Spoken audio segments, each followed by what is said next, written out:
Hey, my friends, it's Matt. This is the 10-Minute Bible Hour podcast, and I got this thing that I do. I think I've told you about it before.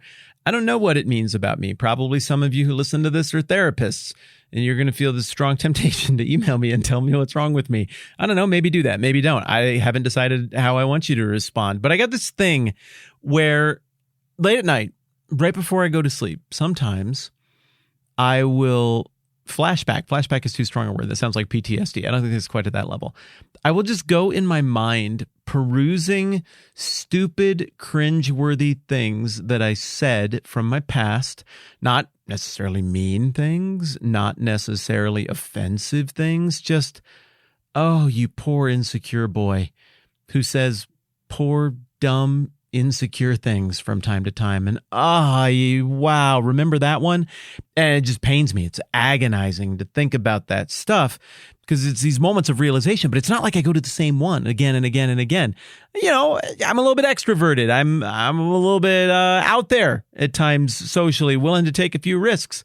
And that means that there's just this nearly infinite well of stupid things I've said and done, and they will occur to me as I'm laying there. And oftentimes they're brand new.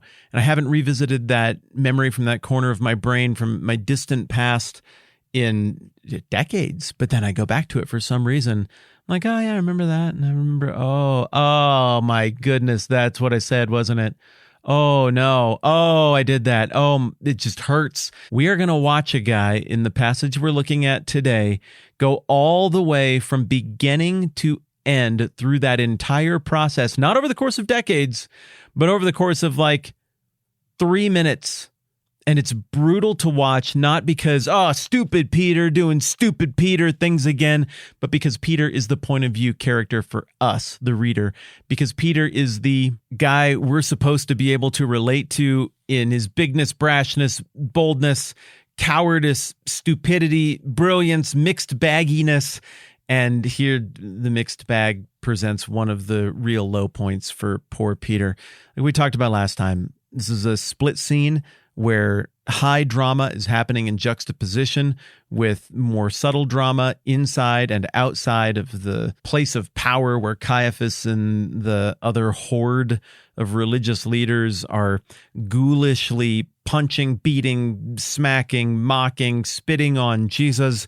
And outside, Peter, the last one who's even kind of there to sort of vaguely support him, but has no plan. I mean, theoretically, John is around somewhere, but we really don't know where at this point. Peter's like the last of the last, who would be like in normal world circumstances, normal plot circumstances. It'd be like, this is Jesus' last hope to ride in, rescue him, or do something.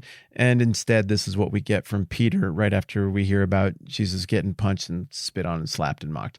Now, Peter, Matthew 26:69, was sitting out in the courtyard, and a servant girl came to him. You were also with Jesus of Galilee, she said, but he denied it before them all. I don't know what you're talking about, he said. Then he went out to the gateway where another girl saw him and said to the people there, this fellow right here, this fellow was with Jesus of Nazareth. He denied it again with an oath. I don't know the man. After a little while, those standing there went up to Peter and said, oh, surely you're one of them. Your accent gives you away. And then he began to call down curses on himself, and he swore to them, I don't know the man. Immediately, a rooster crowed. Then Peter remembered the word Jesus had spoken, before the rooster crows, you'll disown me 3 times. And he went outside and wept bitterly. There was a version of me once that would have read this and been like, oh, Peter, you idiot. Again, like, oh, Elijah and Moses and Jesus are here and God's here. We should build huts. Oh, stupid Peter. Oh, Jesus is out there. If he can walk on water, probably I could. I'm going to do it. Oh, maybe I can't. Stupid Peter. No way, Lord. I'm never going to let that kind of stuff happen to you. Stupid Peter. But that's not where I'm at anymore. I am stupid Peter. I totally get the humanness of this guy. I totally get what it's like to be somebody who, little more vulnerability here. Here we go. Totally wants to try to take some swings. I want to try. I think there's a God. I don't totally understand him. I don't know all the things about him. I think that the Christianity thing and the Bible thing, I think they point to the truest, realest thing ever. I don't totally understand them. Even after all this time and effort that we've put into it, I do not have the Bible solved. I'm still working on it. I just haven't got it all whipped and totally straight in my head yet. But man, I think there's something to it.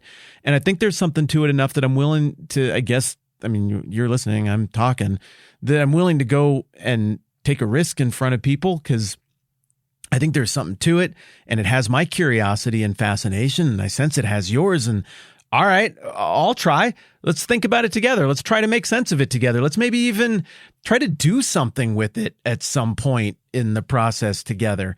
And then you say and do stupid stuff.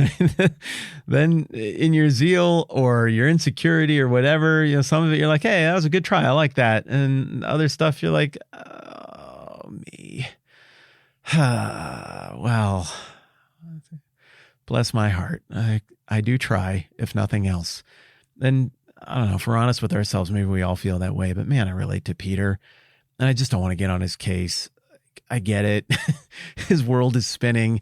He doesn't know what to do, and he starts to feel accused and yelled at, and he doesn't know if this is going to be a death sentence. Maybe he's not quite ready to die yet. And so some little girl comes over and is like, what?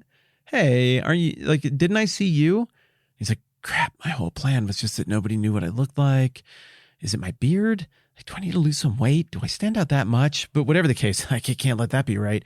No, I don't even know what you're talking about. Now, just remember that. Let me see how many pages I have to turn. You can hear it when I turn pages. So there's one. And then that's it. I don't even have to turn another one. Okay, so back to the beginning of 26. All right. Then Jesus told them, this very night you will all fall away on account of me, for it's written, that's right, Zechariah 13. I will strike the shepherd, and the sheep of the flock will be scattered.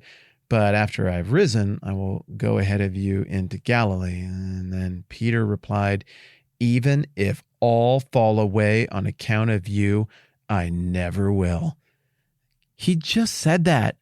And then some little girl comes up and is like, hey, didn't I see you with that guy? No, no. And he's willing to abandon everything about what he just boldly pledged just like a minute ago, not a minute ago, but a couple hours ago. He's willing to punt on all of that stuff. And I don't think it's because he's a bad guy. I don't think it's because he's a weak man. I think it's because he's a man.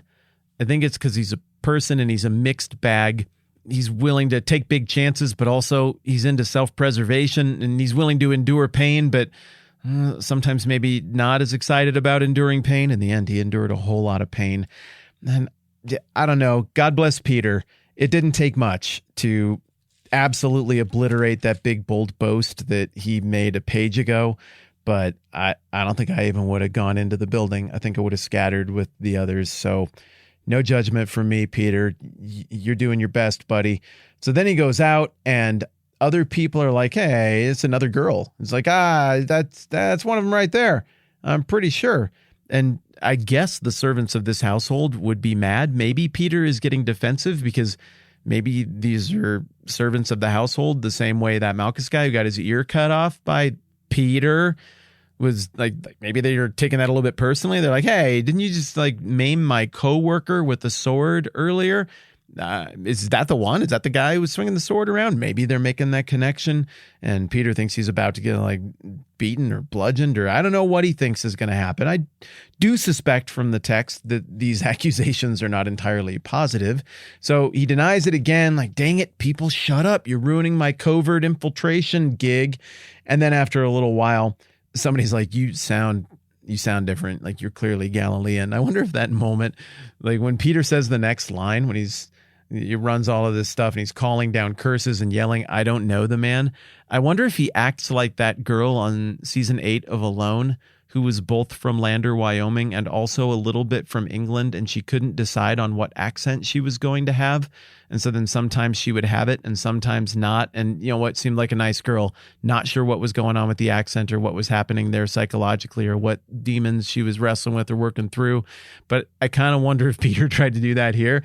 And he was like, what? No. Curse my head. I don't know the man you are. That's all the accents at one. I don't even know which one this is. And then he just runs out and weeps bitterly, both because of his horrible attempt at a disguised accent, but probably more so because of the thing where he made a big, bold boast about he would never let these things happen to Jesus. And then he totally bails on him and denies him 3 times. One of the things that's really crazy about this, though, is that if you go back to the stuff that happens immediately before the jump here to the other half of the scene back out with Peter, we go back into the building with Jesus in verses 67 and 68. And remember what's going on? They're mocking Jesus for being a prophet. Prophesy to us, Christ. Who hit you? He just did prophesy that someone would strike out against him, deny him, backstab him. And then we cut to the outside scene and his prophecy comes true.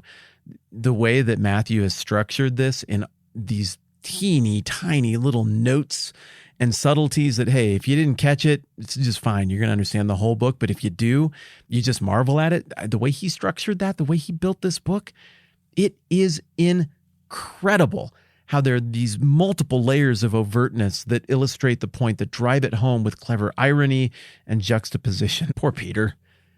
This guy wants to get it right. This guy's a true believer. He's in. He's not trying to deny God and embarrass Jesus. He's trying to help. He's trying to figure out what his role is and what his place is in this whole kingdom thing. He doesn't even have a Bible yet because it's not even written. This is a tough spot that he's in. And yeah, ultimately human frailty gets the best of him. Insecurity, fear, whatever gets the best of him. And he blows it. He fails the test.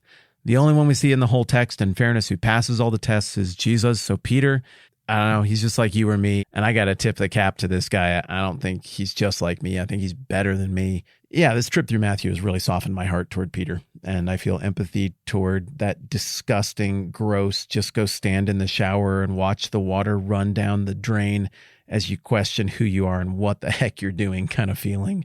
I just can't imagine what the pit of his stomach was like after this brutal, pivotal moment in his life. And as tough as this all is for Peter and as worthwhile as I think it is for us to take a whole day here to just reflect on that and think about it, even tougher is the fact that Jesus, who didn't do nothing wrong and has been the good guy throughout, he just got finally and ultimately abandoned. Peter just ran out the door in embarrassment and humiliation. He's not coming to save Jesus. He's not coming to bail him out. He's not coming to have his back. He's outside crying right now. Jesus is entirely solo, taking this abuse and this humiliation and this injustice on his own. I'm Matt. This is the 10-Minute Bible Hour podcast. Let's do this again soon.